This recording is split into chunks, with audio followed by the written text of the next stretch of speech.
Hi Bestie, how's it going? How are you getting on today? Yes Bestie, Budget Bestie is here. She never went anywhere. I get comments all the time saying, oh, I hope you bring back Budget Bestie. Like, she's literally gone nowhere. We only do one a month though, so that's probably why you might miss it. We do one a month, and here we are today doing a Budget Bestie, and Bestie is a bit of a good one. It's a bit of a corker. So today's Budget Bestie seems like they're a young person. They're just figuring out their life. They've got some big goals that seem like absolute non-negotiables and the hills that they need to climb before they can really truly start their life living like authentically as themselves. So if you're new here, welcome to my series called Budget Bestie. Budget Bestie is a series where people anonymously submit their budgets to me. I take a look at them and see what I might do if I was in their situation. This is not financial advice, however sometimes I might come with a different approach which might make them make a more informed decision about their financial future. Trust me, sometimes things that I do are not the right thing because I am not like clever, but the comments down below is where you want to see some really good advice. So if you have an opinion on how the video is going today, pop a comment in the comments box down below. And if you're in a similar situation to today's Budget Bestie, definitely check them out because it is all sound advice. Except this video, this is not financial advice. So Bestie, let's get into it. So their main financial goals is within 10 years I'll be 48. So maybe it's not a young person actually. I'd like to be able to cut my work hours part-time and still have enough saved to supplement my reduced pay. Their main financial issue is ADHD, impulse buying for dopamine, as well as hobbies. I'll swear I'll stick with this time. Oh, do you know what? That is me all over. I've got into bookbinding. The amount of hobbies I have picked up, ditched because it's just too hard, is just ridiculous. I've been reckless of money in that way, but when you've got that itch in your head to start something like acrylic pour painting, you got to do it. This is ridiculous. So they've got a couple of bills which we're going to go into. They don't have any debt though as well. So they've just made their way out their overdraft and they're intended to keep it that way, which is absolutely fantastic. So they do have a big savings goal. They're saving for top surgery, which is about £8,000, which is surgery plus the recovery. So they currently have 1,500, which at the moment it gets all the leftover money after the end of the payday period. And this money will become their retirement after the surgery. So cool. So the last bit of information they left me with is that they budget payday to payday, which is the 20th of every month. I'm not in any distress, just curious what you do with my budget. So looking really good. So today we're bringing back an oldie but a goodie. This one here, this is an old budget that I had. So look, I've actually used this, but it's purple and I wanted to do the purple vibe. So we're going to go ahead, let me zoom you out a bit, and we're going to do the Budget Bestie on this. So let's get cracking, Bestie. So we don't have anything very difficult to do here. We just got to make sure that this person achieves their goals, right? So let's start with income. So they do have a pretty,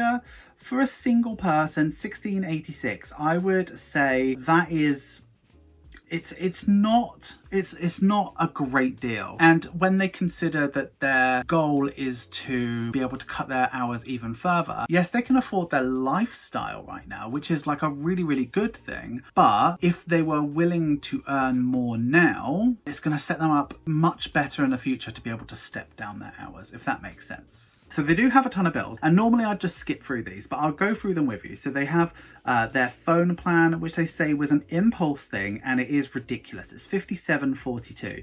That is just too much for someone in the UK, but it ends in well over a year. So they've got like ages on it, so it's just one of the things that you're locked into.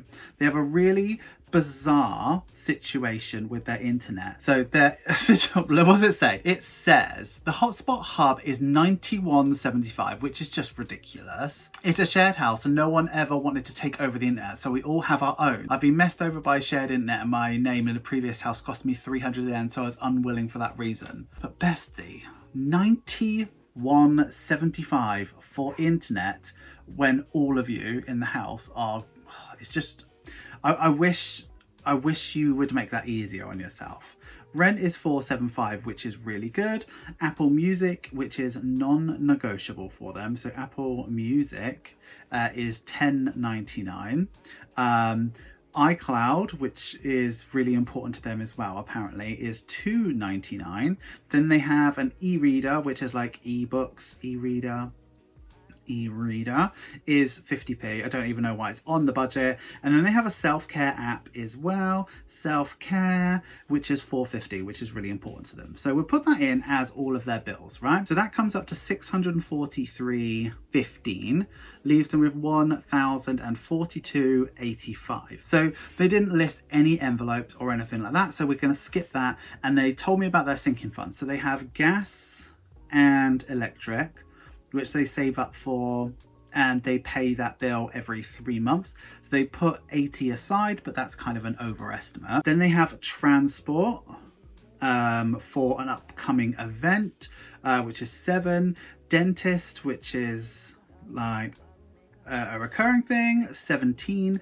And then they put aside £100 per month into their emergency, which is very smart. So that's 100. That leaves them with 204, which leaves them with 838.85. Now they do have here what they're saving for, because they are a debt-free bestie. They're saving for their top surgery, and it's question mark, right? So at the moment their buffer is 838.85.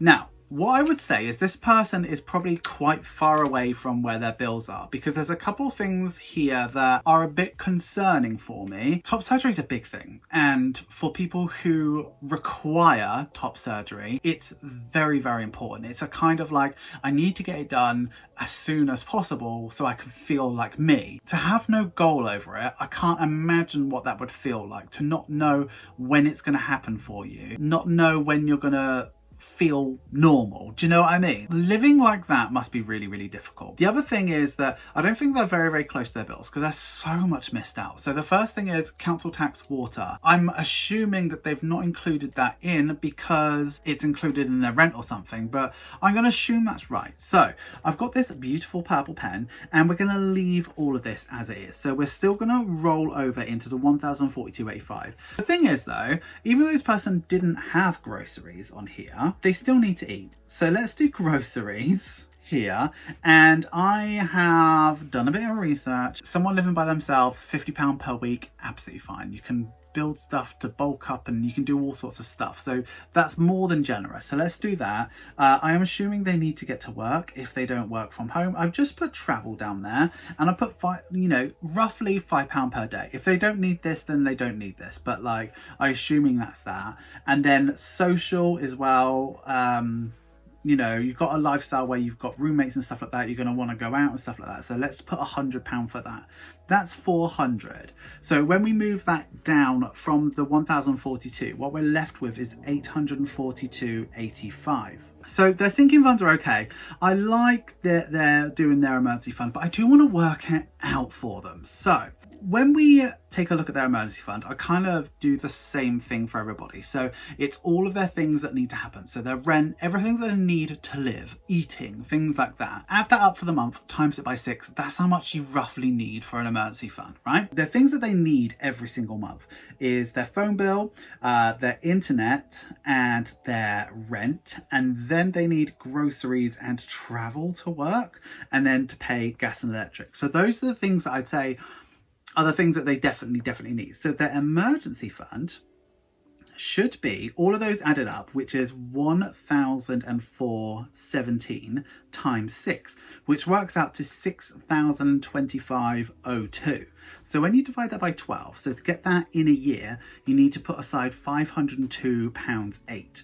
To get that in 2 years, so 24 months, it's 251.04. So I don't think they're in a position to save up £502.08 there, but they can do this. So I don't actually think they're saving enough for their emergency fund right now. Even though it's not important to them, if something happens, God forbid, it's got to happen. So let's say 251.04. That would be the first change that I would make. Potentially you'd want to introduce things like Christmas, birthdays, things like that. But at the moment, going off what I know, those things aren't important to you. So we're going to stick with this.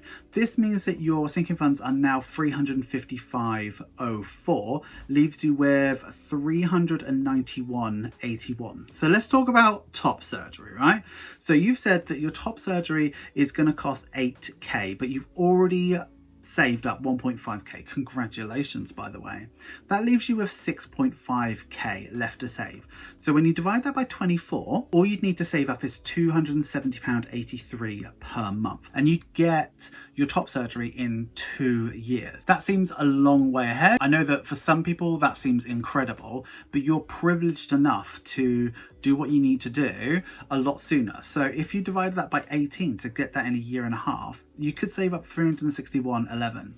So if you did that, 361.11, and that was your amount, you'd end up with a buffer of £30.07, and you could really reintroduce that into anything really. So that is what I would do. It's really important to acknowledge that when it comes to a budget, there isn't a one size fits all. Everybody's got different priorities. For some people it's buying a house, for some people it's getting ready to have kids, for some people it could be having top surgery. And to make that a reality it's got to form around your budget. So I would let a load of things go before I give away saving up for a house, if that makes sense. I think if you have a main goal and something that's like really important to you in your life, not having a fixed amount that you want to make sure that you save towards it, I think that would probably bring up far too much chaos. Knowing that you are always, no matter what, going to put a certain amount towards that goal, whatever that goal is, rather than, oh, I just put whatever I have, leads to, oh, it's okay because I can just get this, and you end up putting less than you actually could. So having a hard, fast line of saying, I'm going to save this no matter what, that means it's going to happen for you. I think this is a very, very useful budget. I think this person can use it, but I think, you know, first thing they need to do is get really realistic. Do they actually have to pay for water and council tax? Because if they do, that blows everything out of whack. I think once they've saved up for their emergency fund, that allows them to do loads more. So, you know, once they've got their emergency fund and they've got their top surgery saved up for, they can really, really get loads done with their retirement fund. But yeah, best of luck. Hope it goes really well. Hi guys, I'm £9. Thank you so much for getting through to the end of the video. You know I love it when you get through to the end of the video. Please give this video some love. Make sure you like, comment, share and subscribe. And if you are going to comment, please use this emoji. What is your big main goal? I mean, obviously, you know, for me, it's all about getting a house, and I'm doing loads towards it, like as we speak. Like I'm really, really working really hard to make that happen. But I'd love to know, do you have a really, really big goal? Is it paying off your mortgage? Is it getting on the property ladder as well? Are you saving up to get ready for a baby? What is your big life stage that you're looking forward to and you're saving up for? I'd love to know. Let me know in the comments down below. Have you considered becoming a channel member or a patron? Patrons get exclusive content, sneak peeks and significant discounts off my Etsy store. Channel members get early access to every single video. In fact, they've seen this video long before you have, Bestie. If you like the sound of those perks and you like the sound of me, have a look at the links in the description. You will not regret it, Bestie. That's all we have for this week. But until next week, Bestie, I would like you to have a wonderful day, have a wonderful week and have a wonderful budget. Always remember, don't trust Ira. How do we... What am I going to do for the... I haven't done a Budget Bestie thumbnail properly in ages. Like, no. Yeah, it'd be something like that, won't it? Like, be like, oh no. And I'll blur that out or something. I'll do something clever. See you next month, Bestie. Bye.